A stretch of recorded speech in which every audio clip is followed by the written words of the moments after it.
پیر ذوالفقار صاحب نے اپنی کتاب کے اندر لکھا کہ ایک مؤذن تھے، محراب کے اوپر سے اذان دیا کرتے تھے۔ پہلے زمانے میں مسجد کے باہر منارے ہوا کرتے تھے، اب چونکہ مائک ہیں، اس زمانے میں منارے ہوتے تھے اونچے اونچے، وہ اذان پڑھنے کے لیے ہوتے تھے تاکہ دور تک آواز جائے۔ وہ اس منارے کے اوپر کھڑے ہو کر اذان دے رہے تھے، اچانک سامنے عیسائیوں کی بستی تھی آپ مسجد کے آس پاس میں، تو جب انہوں نے اذان پڑھی تو ایک عیسائی لڑکی اپنے گھر میں بال بنا رہی تھی۔ اب جیسے ہی اس کے اوپر نظر پڑی تو وہ اس پر فریفتہ ہو گئے، اس کے عاشق ہو گئے۔ اس کے گھر پیغام پہنچایا کہ میں تم سے نکاح کرنا چاہتا ہوں، آپ مجھ سے نکاح کر لیں۔ چونکہ وہ عیسائی لڑکی تھی اور یہ مسئلہ بھی ہے کہ اہل کتاب میں مسلمانوں کی شادی ہو سکتی ہے اگر وہ پکے سچے اہل کتاب ہیں، یعنی کہ آسمانی کتاب کو ماننے والے ہیں، تورات، زبور، انجیل، ان تینوں کتابوں میں سے کوئی اگر اہل کتاب پکا ہے تو اس سے مسلمانوں کی شادی ہو سکتی ہے، لیکن اہل کتاب ہونا چاہیے۔ اور چونکہ آج کے زمانے میں اہل کتاب ہونا بہت مشکل ہے، اس لیے کہ تورات کے اندر، انجیل کے اندر، زبور کے اندر تحریف ہو چکی ہے اور اس کا اعتراف وہ خود کر چکے ہیں کہ ہم نے اس کے اندر رد و بدل کیے، تو اب تو اہل کتاب نہیں رہے وہ لوگ، یعنی کہ خود ہی انہوں نے اس کے اندر گڑبڑ کر دی ہے، تو اب وہ اہل کتاب نہیں ہے۔ کبھی کوئی سوچے مفتی صاحب نے مسئلہ بتا دیا اور اپنا معاملہ فٹ کرے اور کوئی کہہ دے، میں پہلے کہہ رہا ہوں کہ اہل کتاب آج کے زمانے میں شاذ و نادر کہیں آئے گا۔ تو اس نے نکاح کا پیغام پہنچایا تو وہاں سے یہ آیا کہ اگر آپ عیسائی ہو جاؤ گے تو ہم تمہارے ساتھ میں نکاح کر لیں گے، نہیں تو ہم تمہارے ساتھ میں گزارا نہیں کر سکتے ہیں۔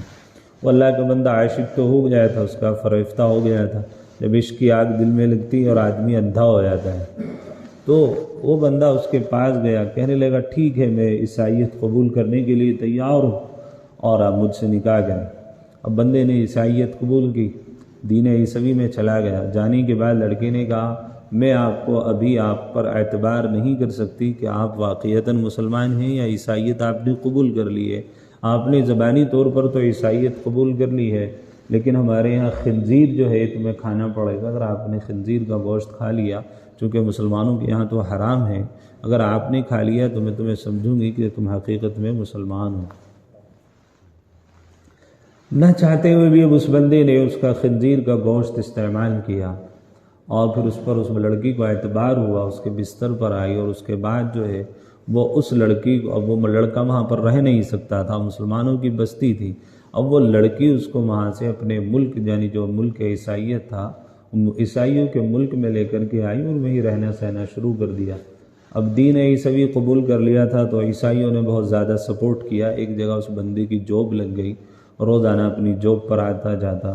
لیکن جب وہ گھر سے گیا، اپنے ملک سے رخصت ہوا، تو اپنے ساتھ میں ایک کتاب تھی، اس کو لپیٹ کر کے لے گیا، اور گھر میں اس نے ایک لائبریری بنائی ہوئی تھی، کتابوں کے، لائبریری بولتے ہیں کتابوں کے رکھنے کی جگہ، بہت ساری کتابیں ہوں اس کو لائبریری بولتے ہیں، تو وہ اس میں اس نے وہ کتاب بھی رکھی ہوئی تھی۔ بہت زمانہ گزر گیا، روزانہ آتا جاتا تو اس کتاب پر روزانہ وہ بندہ نظر مارتا تھا، یعنی اپنی لائبریری کو ضرور دیکھتا تھا۔ ایک دن اپنے گھر اچانک آیا، تو اچانک جیسے ہی اپنی لائبریری اس نے کھولی، دیکھا کہ یہاں اس نے اپنی بیوی سے پوچھا کہ یہاں ایک فلاں کتاب رکھی ہوئی تھی، آپ نے کیا کیا؟ کہنے لگے میں نے تو اس کو ڈسٹ بین میں ڈال دیا۔ بہت بوسیدہ سی تھی، دیمک اس پر لگا ہوا تھا،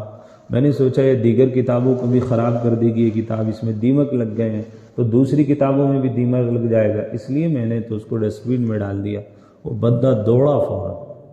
جا کر کے ڈسٹ بین کا ڈبہ چیک کیا تو وہاں پر کتاب نہیں تھی، صبح کو کوڑا لے جانے والے کوڑا لے جا چکے تھے۔ اس نے بھنگیوں سے معلوم کیا کہ تم جو ڈبہ ہمارے گھر سے روزانہ اٹھاتے ہو کوڑے کا، اور وہ کوڑا جو تم اپنی، یہ کہہ لیجیے آج کے زمانے میں سمجھنے کے لیے، اپنی بگی میں جو بھر کے تم لے گئے تھے، وہ تم کہاں ڈال کے آتے ہو؟ تو انہوں نے بتایا کہ باہر دور شہر میں ہم یہ سارا کچرا شہر کا اٹھا کر کے وہاں دور باہر شہر کے باہر ڈال کر کے آتے ہیں۔ اس بندے سے رہا نہ گیا، فوراً گیا شہر کے باہر، اور وہ جو کچرا جہاں پر پڑا ہوا تھا اپنے ہاتھوں سے اسی کچرے کے اندر گھسا، پیروں کے ذریعے سے، اور اپنے ہاتھوں سے کچرے کو ادھر ادھر کر کے گھنٹوں تلاش کرتا رہا، تو وہ بوسیدہ سے قرآن کریم کے اوراق اس کو نظر آئے۔ قرآن کریم کے ایک ایک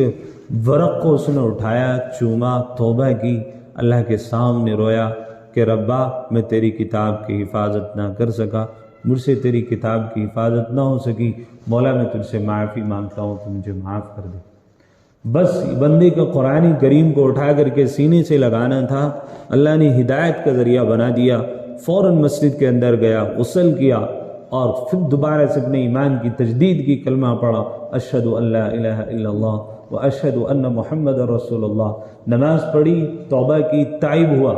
اب سوچ رہا تھا گھر جاؤں گا تو بڑا مسئلہ بنے گا، بیوی ڈھونڈتے ڈھونڈتے مسجد کے دروازے پر پہنچی، مسجد سے نکلتے ہوئے دیکھا، پوچھا کہ معاملہ کیا ہے؟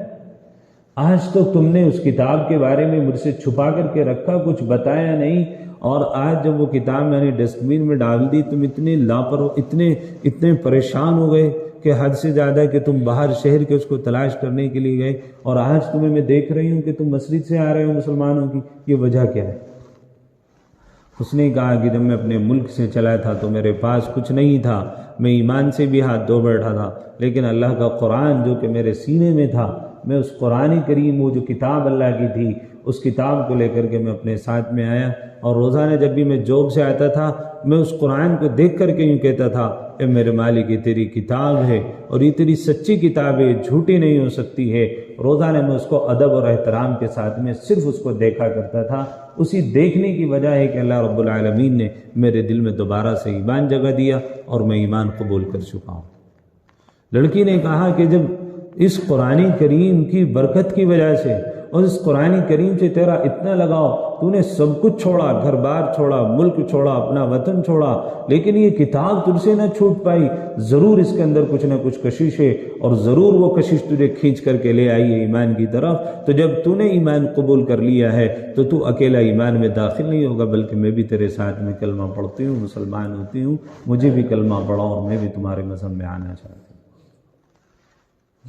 یہ ہے قرآن کریم۔ ہم نہ اس کی قدر سمجھتے ہیں، نہ اس کو سمجھنے کی کوشش کرتے ہیں، نہ پڑھنے کی کوشش کرتے ہیں، اور سب ہم نے پہلی آیت پڑھی تھی نا قرآن کریم کی، اہدنا الصراط المستقیم، اے اللہ ہم کو سیدھے رستے پر چلا۔ یہ ہم نے دعا مانگی تھی اللہ سے، اہدنا الصراط المستقیم، اللہ ہم کو سیدھے رستے پر چلا، صراط الذین انعمت علیہم، راستہ ان لوگوں کا جن پر تو نے انعام کیا۔ تو سیدھے رستے پر چلنے کے لیے اللہ نے کیا کہا؟ ذالک الکتاب لا ریب فیہ ھدی للمتقین، یہ کتاب ہے جس میں ہدایت ہے متقین کے لیے۔ تو ہدایت کی اللہ تعالی سے دعا مانگی تھی، اللہ اہدنا الصراط المستقیم، سیدھے رستے پر چلا، سیدھا رستہ اللہ تعالیٰ نے کہا یہ کتاب ہے ھدی للمتقین، ہدایت ہے یعنی سیدھا رستہ ہے متقین، ڈرنے والوں کے لیے۔ اب اس قرآن کو کوئی پڑھے ہی نہ، کوئی کھولے ہی نہ، کوئی سمجھے نہ، تو پھر رستہ ملے گا اس کو؟ پھر تو بھٹکے گا، بھٹک رہے ہیں مسلمان۔ تو یہ قرآن کریم اگر ہم اس میں آتے ہیں، بیٹھتے ہیں، ہمارے لیے باعث برکت بھی ہے، رحمت بھی ہے۔ آپ لوگ قابل مبارکباد بھی ہیں